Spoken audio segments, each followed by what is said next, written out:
বিতঙ্গল আশ্রম হবিগঞ্জের বানিয়াচং উপজেলার পয়লারকান্দির অন্যতম একটি সেরা দর্শনীয় স্থান। এই জায়গাটি অনেক পুরাতন এবং হবিগঞ্জের বিভিন্ন অঞ্চল থেকে পর্যটক ছুটে আসে এখানে সৌন্দর্য উপভোগ করতে। বিশাল জায়গা জুড়ে এই আশ্রমটি, এখানে অনেক মানুষের সমাগম। তবে বর্ষা মৌসুমে নৌকা যুগে এখানে প্রচুর মানুষ আসে আশ্রমের সৌন্দর্য উপভোগ করতে। এটি হচ্ছে মূল আশ্রম, এখানে দুই পার্টে বিভক্ত।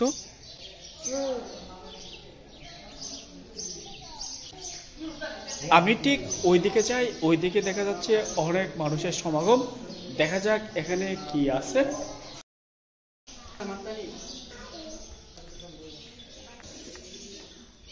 এখানে প্রচুর মানুষ অনেক দূর দূরান্ত থেকে আসছে এই জায়গাটির সৌন্দর্য উপভোগ করার জন্য। এদিকে অনেকগুলো বিল্ডিং রয়েছে, আমি একটু সামনের দিকে যাই, দেখি কি আছে। অনেক পুরাতন এই বিল্ডিংগুলো। এই জায়গাটি হচ্ছে হিন্দুদের তীর্থস্থান। পাশাপাশি অনেক মানুষ এই জায়গার সৌন্দর্য উপভোগ করতে আসে দুপুরের সময়। তবে লাঞ্চের মুহূর্ত এখানে আশ্রমে খাবার দিচ্ছে যারা আছে। আর এখানের যে গড়গুলো তারা সম্ভবত আশ্রমের যারা দেখাশোনা করে তারা এখানে বসবাস করে। আমি এখন সামনের দিকে যাব এবং এখানে যারা সেবক বৈষ্ণব তাদের সাথে কথা বলবো। দৃষ্টিনন্দন এই আশ্রমটিতে প্রতি বছর অনুষ্ঠান হয়ে থাকে, পাশাপাশি এখানে প্রচুর সমাগম ঘটে মানুষের। আশ্রমে সুসজ্জিত অনেকগুলো রুম আছে। এখানে একজন গুরুদেব আছে, ওনার কাছ থেকে অনেকে চিকিৎসা নিয়ে থাকে। একটু আগে আমার একটি পরিবারের সাথে কথা হয়েছে, তারা গত 3 দিন আগে আসছে চিকিৎসা নেওয়ার জন্য। যাই হোক, সামনে যায় এবং দেখি আর কি কি আছে।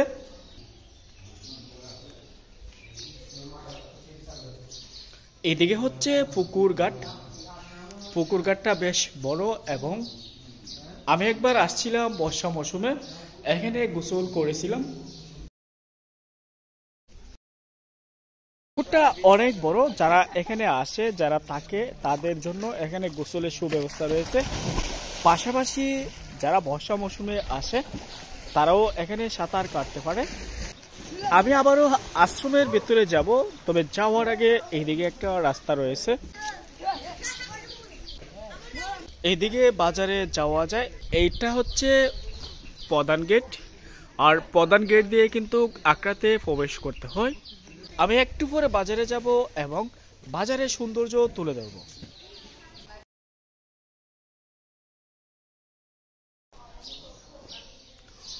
গরুসত্য পূর্ণবক্ষ সক্রিয় প্রীতদেব কৃষ্ণচন্দ্র বৈষ্ণব এর স্মৃতি স্মরণে গেটখানা নির্মাণ করা হলো। এখানে বেশ কয়েকটি রুম রয়েছে। যখন বাৎসরিক তাদের কীর্তন অনুষ্ঠান হয়ে থাকে এখানে তারা খিচুড়ি রান্না করে। এখন এই জায়গাটি তালা দিয়ে লক করা আছে, ভেতরে প্রবেশ করতে পারবো না।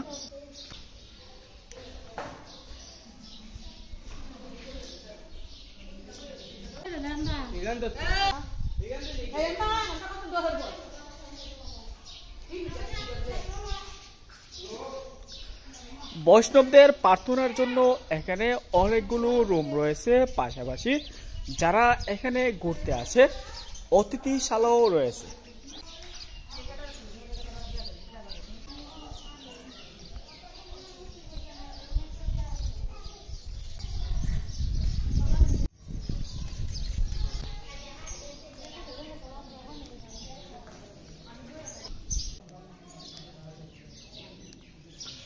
যারা আসছে আশ্রমে তাদের জন্য এখানে খিচুড়ি পাক করা হয়েছে। প্রতিদিনই এমন খাবার পরিবেশন করে থাকে। এটি হচ্ছে তাদের রান্নাঘর, এখানে খিচুড়ি পাক করা হয় এবং যারা আশ্রমে আসে তাদের জন্য আপ্যায়ন করা হয়। শিশির বৈষ্ণব। কোথায় থেকে আসছেন? তেলগুড়িতে। তেলগুড়ি এটা কোন উপজেলা? বানিয়াচং উপজেলা। বানিয়াচং উপজেলা। এখানে কি নিয়মিত আসেন? নিয়মিত মাঝে মধ্যে। মাঝে মধ্যে। কিসের জন্য আসেন? ভ্রমণের জন্য, আমাদের দর্শনীয় স্থান। ভ্রমণের জন্য? ভ্রমণের জন্য মানে ভক্তির জন্য। ভক্তির জন্য আসেন। আচ্ছা, এখানে নিয়মিত যেহেতু আসেন, কীর্তনের সময় আসেন না? কীর্তনের সময় এখনো আসি নাই। আসেন নাই? আচ্ছা, এখানের যে মানে প্রার্থনার জায়গা, এখানে তো অবশ্যই একজন আছে আপনার ধর্মের, ওনার নাম কি? যিনি প্রধান আছেন সুকুমার দাস মহন্ত গোসাই, দায়িত্বে আছে আশ্রমে। তো প্রতিদিন কেমন মানুষ আসে? এটা সঠিক বলতে পারতাম না, অনেক মানুষ আসে। 100-200? হ্যাঁ, এমন হবে। ধন্যবাদ। আমি একজন বৈষ্ণব খুঁজতেছি, বৈষ্ণবের কাছ থেকে পুরো ইতিহাসটা জানবো। তার জন্য বৈষ্ণবের দেখা পাচ্ছি না। আমি বৈষ্ণবকে পাওয়ার পরেই আমি ওনার কাছ থেকে পুরো তথ্যটি জানার চেষ্টা করব। এই হচ্ছে তাদের আশ্রমের ভিতরে গোসাইনাথ মন্দির। আমার নাম কাজল কুমার বিশ্বাস। আখড়ায় আসছেন, কিসের জন্য আসছেন? আসছি আখড়া ঠাকুর দর্শন করার জন্য। রামকৃষ্ণ উষার আখড়ায় আসছি আমরা দেখার জন্য। আখড়াতে এই পর্যন্ত কতবার আসছেন? আখড়াতে জীবনে প্রথম আসলাম আজকে। কোন জায়গা থেকে আসছেন? আমার বাড়ি তারাইল উপজেলা, কিশোরগঞ্জ জেলা, গ্রাম লক্ষ্মীপুর। কতদিন থাকবেন আখড়াতে? আখড়াতে আজকে চলে যাব, আজকে আসছি আর কি। আচ্ছা, আখড়াতে তো আসলেন, ভালো। মানে আখড়াতে এখানে স্পেসিফিক কারো কি দর্শন নেওয়ার জন্য আসছেন, না এখানের যে যিনি সাহিত্য আছে ওনার দর্শন নিতে আসছেন? যিনি মানে সাহিত্য আছেন তার দর্শনের জন্য আসলাম আর কি। আর এখানে নাকি একজন দায়িত্বপ্রাপ্ত আছে বৈষ্ণব, হ্যাঁ। ওনার সাথে কি মানে ওনার কি মৃত্যু তো হবেন নাকি? ওনার কাছে ওনাকে দেখার জন্য আসলাম। এসে দেখছি কয়েকজন রুগী দেখতেছেন। তারপর কিছুক্ষণ অপেক্ষা করলাম। এখন দেখি তার সাথে দেখা করার ইচ্ছা আছে আর কি। হিন্দু ধর্মাবলম্বীদের এই জায়গাটা একটি তীর্থস্থান। মানে এই জায়গাতে যারা আসে তাদের উদ্দেশ্য কি থাকে? তাদের উদ্দেশ্য, উনি যিনি সাহিত্য আছেন আখড়ার ঠাকুর, ওনাকে দর্শন করার জন্য এবং ওনার আশীর্বাদ নেওয়ার জন্য। বিভিন্ন অনেকে আসে চিকিৎসা নেওয়ার জন্য, এই ধরনের কাজে আসে আর কি। বিশেষ করিয়া এই আখড়ার যে সাহিত্য আছেন গোসাই, ওনাকে দর্শন করার জন্যই অধিকাংশ লোক আসেন আর কি। আপনার নাম কি? আমার নাম সুনীল বৈষ্ণব। সুনীল বৈষ্ণব। এখানে কত বছর যাবত আছেন দায়িত্বে? এখানে আমার জন্মস্থান এই বিতঙ্গলের মাটিতে। তবে এখানে আসি মনে হয় 20 বছর হইব। আর আগও ছিলাম, মধ্যে কেন একটু অন্যখানে আসলাম। আচ্ছা, গোস্বামী সম্পর্কে কি জানেন? গোস্বামী সম্পর্কে এটা সবটা আমার জানা নাই। আচ্ছা, যতটুকু জানেন বলেন। গোস্বামী সম্পর্কে তো রামকৃষ্ণ গোসাই এখানে সমাধি নিছেন, এই হইল কি কথা। প্রতি বছর আপনাদের কি কি আচার অনুষ্ঠান থাকে? অনুষ্ঠান তো দোল পূর্ণিমার সময় দোল পূর্ণিমা হয়, রথযাত্রার সময় রথযাত্রা হয়, কার্তিক মাসে এই বাৎসরিক কীর্তন হয়, এই লোক এই না। এরপরে তৃতীয় লবণে মেলা হয়, আঁকার জায়গা আছে, মেলার জায়গা, বুঝছো। এই আসনের মধ্যে কে বসে? এখানে এই কাইনে রই, এখানে সিংহাসন কেউ বসে না এখন? না। হ্যাঁ, ওই বসবো খালি গদিতেছি মন্ত্র গোসাই, আর কেউ বসবার অধিকার আর নাই। চৌকিতে বসার কেউ অধিকার নাই? না, মন্ত্র গোসাইরা বসার অধিকার নেই।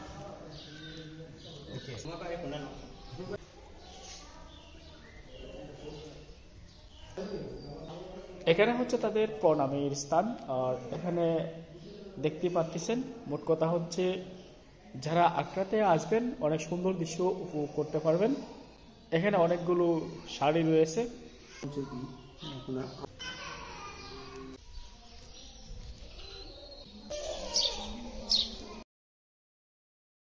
বিতঙ্গল আখড়াটিতে যারা আসেন নাই আসতে পারেন। এই আখড়াটি অনেকটাই সুন্দর এবং এখানে সৌন্দর্য উপভোগ করার মতন। অনেক পুরাতন বিল্ডিং, সবকিছু মিলিয়ে দৃষ্টিনন্দন এই সৌন্দর্য উপভোগ করতে আপনার অবশ্যই ভালো লাগবে। বাংলাদেশের বিভিন্ন অঞ্চলে এমন সুন্দর সুন্দর পর্যটন স্পট রয়েছে, এগুলো সৌন্দর্য উপভোগ করাই কিন্তু আমার কাজ। আমি ভিতরে যাব, একজন বৈষ্ণব আছে, উনি চিকিৎসা দেয় যারা এখানে আসে। আশ্রমে কিসের জন্য আসছেন? বাচ্চারা চিকিৎসা করাবেন, মানে এখানে যে দায়িত্বে আছে উনি চিকিৎসাও করে, কবিরাজি। আশ্রম ঘুরলাম, আশ্রমের সৌন্দর্য উপভোগ করলাম। আমি আশ্রমের সৌন্দর্য আপনাদের সাথে শেয়ার করলাম।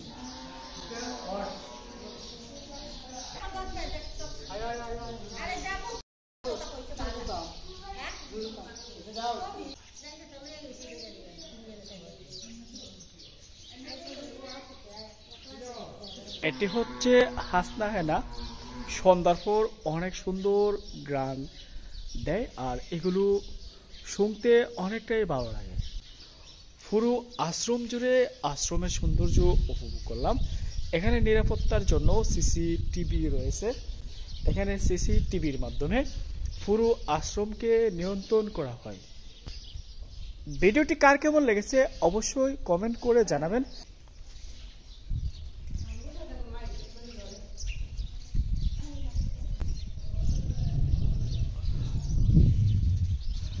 বিতঙ্গল আশ্রমে যেভাবে আসবেন, হবিগঞ্জ থেকে শুকনো মৌসুমে চাঁদের গাড়ি করে সরাসরি বিতঙ্গল আসা যায়। জনপ্রতি 100 টাকা নেয় এবং বর্ষা মৌসুমে হবিগঞ্জ থেকে খুব সহজে নৌকা যুগে এখানে আসতে পারবেন। এমন সুন্দর দৃশ্য উপভোগ করতে অবশ্যই মিস করবেন না। সবাই ভালো থাকবেন, সুস্থ থাকবেন, বেশি বেশি ঘুরবেন, দেশের সৌন্দর্য উপভোগ করবেন। আমি এখন যে গেট দিয়ে বাহির হব, এরপরেই হচ্ছে এখানে অনেক সুন্দর একটি বিল্ডিং, অর্থাৎ এই জায়গাটিও হচ্ছে আশ্রমের।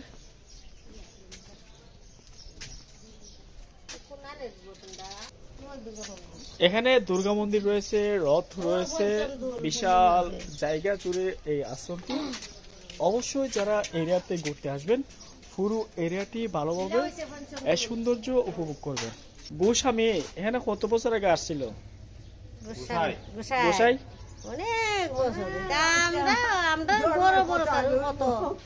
আপনার বাড়ি কি আশেপাশে? 60-70 বছর হয়েছে আকরার জন্ম। 60-70 বছর। এখানে প্রতিদিন কি যারা আসে তাদের সবাই খিচুড়ি খাওয়ায়? 10টার সময় একবার প্রসাদ খায়, 12টায় একটা সময় আবার ভাত প্রসাদ। তারপরে তো আবার রাইতে আবার আলতি হয়, এরপরে লুট গায়, কীর্তন হয় প্রতিদিনই করে ডেলি 5বার বুক লাগে 12 মাস সবসময়। কত আমরা প্রসাদ নিতে আসি, রুট বেটার আমরা খাইছি, প্রসাদ নিতে আসে, খাইতেছে, কোনো অভাব নাই। তাই